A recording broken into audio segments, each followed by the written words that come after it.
Welcome to Ringside, presented by Miller Lite. It took to the end of the night, but we finally got those fireworks inside the Wolstein Center. You're seeing the thousands of fans leave, and what they got was a furious flurry of punches from Abdullah Mason at the end.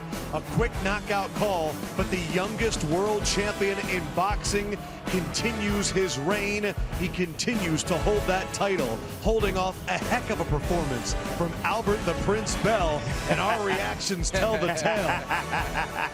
That was a sensational performance, I'm not gonna lie, man. The young gun, I'm looking at this situation in itself, right? Having a last-minute replacement, and then you get that guy right there. Devin Haney weighing in. Abdullah's nice. He'll get even better from that fight, but that was a terrible stoppage. Albert deserved to finish that fight that he might have been winning. Ryan Garcia, that's how you do it, Abdullah. Yeah. Really happy for you. You are next up. I will say he will be a superstar. And Shakur Stevenson. He's young, he's still learning, but for him to turn the gear that he needed on when it was time was tough, I thought it was a great performance. Larissa, again, congrats Abdullah Mason. Wow, that was a good fight. It really, really was. And we had the best seat in the house for this one. Again, big shout out to DAZN in this partnership here with TNT. Abdullah Mason making his way through the tunnel with his family. Going 3-0 today. Durakman getting his win. All of the Mason brothers getting the win. Ibrahim, and then of course Abdullah Mason, as we are taking it all in here on TNT and DAZN. Adam Lefkoe, Mr. Sean Porter, Bud Crawford, and Tim Bradley Jr. There's three things we should talk about. What a performance from Prince, getting this in here. Bell, the performance on 10 days. What a performance there from Abdullah at the end, and then the stoppage. Let's go to the champ first. What did you see from Abdullah Mason there, that 12th round, but the entire fight? Well, listen, he showed us something that we was looking for in Carrington. Yes. He turned the next gear. Yeah. We was looking for Shushu to, go into that next gear, but he never did. Abdullah showed us what it is, how to turn it up. He turned the fight up. He started going to the body. He did something different. One thing wasn't working, so he went to the next thing. And that's how he got the victory tonight. It's weird sitting between you two because it took me back to the I'm down, and my bad, bro. And he turned it up. Unbelievable. I'm sorry, that was a stray. But no, it was the look back that I just got right there. Yeah. That was crazy. I'm talking about you. That's really? crazy. But I know you were impressed with the Cleveland Youngin. Absolutely, yo. We saw a young man grow tonight. Yes, we did. It was beautiful to see too. He came out a little, I wouldn't say confused, but just hesitant because of the size, because of the height. That return fire with that straight right hand that kept coming back to Abdullah, it caused him to slow down. And the corner, shout outs to the corner, always wondering how much, what does a dad know? How much can a dad really give? He gave his son everything tonight, and his son went out and implemented it all. One more thing for me, he said that in the fighter meet. He said, I just need to listen to my corner. I knew that statement came from the previous fight that he just had. We saw this young man grow tonight. And he listened to it. Bradley, just to give you a little bit of insight here, our guy Ortega ran down and got the judges' scores. It was 106, 105, 107, 102, 107, 102. All three judges gave Mason the last 5 rounds. Yeah. But Tim, just for your clarification, he was down 4-2 and 3-3 after 6. So he did have to fight back. No, I had it, let's see, I had it 2-2 after 4. I thought it was even after 4.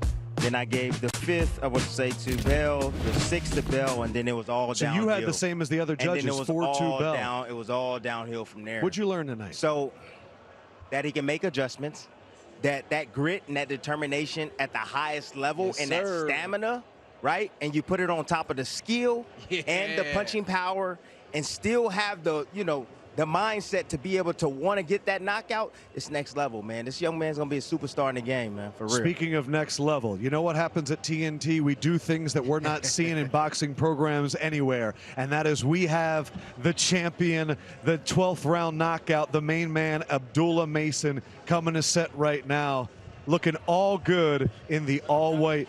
Congratulations, man. Congratulations. Sensational performance. Thank you. Sensational. Sean, This is your town, man. You get the first crack. This boy is Michael Jackson dangerous. That's what I'm talking about. Listen, one thing we don't know about the young champions is if they have what it takes to really pull it out when they need to. If they have what it takes to search for it and go find it. You searched them out, you went and found it, detonated it, and got him out of there. Tell us about the feeling of having to do what you had to do tonight. You know, I'm grateful to my team and to my, everybody who made this happen. The main thing is I trusted in my corner, to put on that performance and to end it with a stoppage. I feel like I definitely did show him a little mercy. I feel like early on, from the second half up, I was seeing shots. I could have set up upstairs and all those type of shots, but I was showing him a little mercy. But they told me, some of them told me, it was like, you might be down on the cards or something like that. And I was like, all right, bet. And I walked out there and I smacked him with the shot that I was seeing all night. But much respect to Albert. Absolutely. We have the video of the knockdowns and the knockouts. Can you take us through it? I'm not sure if you've seen the footage yet. What did you see? What are you seeing here, Abdullah? This is the final stoppage. This is the stoppage right here. Yeah, I mean, I seen that he was hurt. I just had to step on it. He wasn't gonna get out of there. I had to make it happen. I had to push him off the cliff. He wasn't gonna jump himself. Listen, me and you had similar situations. Mine with Sean Porter, yours with Bell. Right. My question is, leave or what? I'm just, Go ahead. My question is, what was your mind state coming into this fight, knowing that y'all knew so much about each other in the sparring? Can you say that? I can. What was your mind state? Like, what was you thinking coming into this fight, knowing that y'all sparred each other so many rounds? My mindset going into this fight was, I wasn't gonna show him the same me in sparring that I was showing him on fight night. So You kept changing everything was a little bit quicker, sharper, faster, off timing. I was gonna give him the same exact me. So all I had to do was make sure I stayed comfortable and patient and exploit it when I wanted to and not be available for anything he had coming. Did he show you anything different in the fight that he showed you in sparring? He didn't show me anything. No, he didn't show too much different than the fight than he did sparring. That right hand, you got bopped with that right hand quite a bit early in the fight. Was that something that you hadn't seen in sparring that showed up tonight? I had 10 days to prepare, so I feel like for that, I did well. I knew that he was going to come with the right hand, but I could definitely tell that was his game plan coming to this fight, shoot that left and land the left. The right hand. Yep. So, I just made sure that it wasn't something that kept bothering me. I had to get through that, and maneuver around his right, touch downstairs, touch upstairs, I got him out of there. What do you got for him, Tim? I got one more. Okay, yeah, please. Go ahead.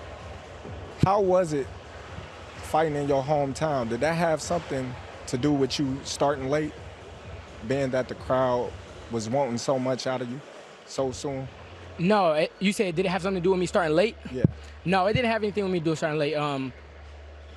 I feel like one thing I definitely had to do this fight was be patient. I know he used his feet. The more I press him, if I would have done that early while he still had feet up under him, I feel like he would have tried to learn my habits and learn my traits and get out of there earlier and stay on the outside rather than me being patient and luring him in and luring him to sleep a little bit and then, exploding on him. Yeah, I saw the adjustment made by you. You start throwing where he was gonna end up. He kept moving to his right, and then you start doubling the left hand down the pipe.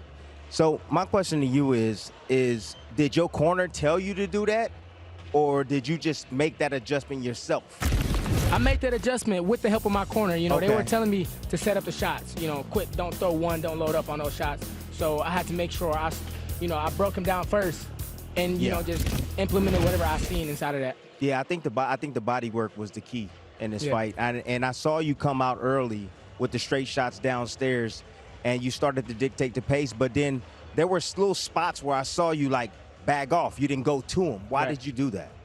I didn't want to give him the same look the whole night. Got it. Kid is smart, man. He's above and beyond what a 22-year-old would normally be. Oh, absolutely. Yeah. Hey, I'm not gonna lie. You surprised the hell out of me tonight, man. It seemed like things were starting to get real rough for you. He was starting to line you up for the right hand. He was looking for that uppercut that he never landed. He was looking for the check hook that never landed. But just the adjustments that you made throughout the course of this night and the way you was able to handle all of this at the age you are, man, the sky is the limit for you, man. I'm serious. Boxing needs stars like you. There it is. You that one, man. You are, truly, and congratulations, Thank man. you. When we were in that Thank you. room yesterday, we were talking, and you said, I really need to take the lessons from that Noakes fight. You had been in a 12-round fight before. He had not. What lesson did you learn from that fight that you used tonight?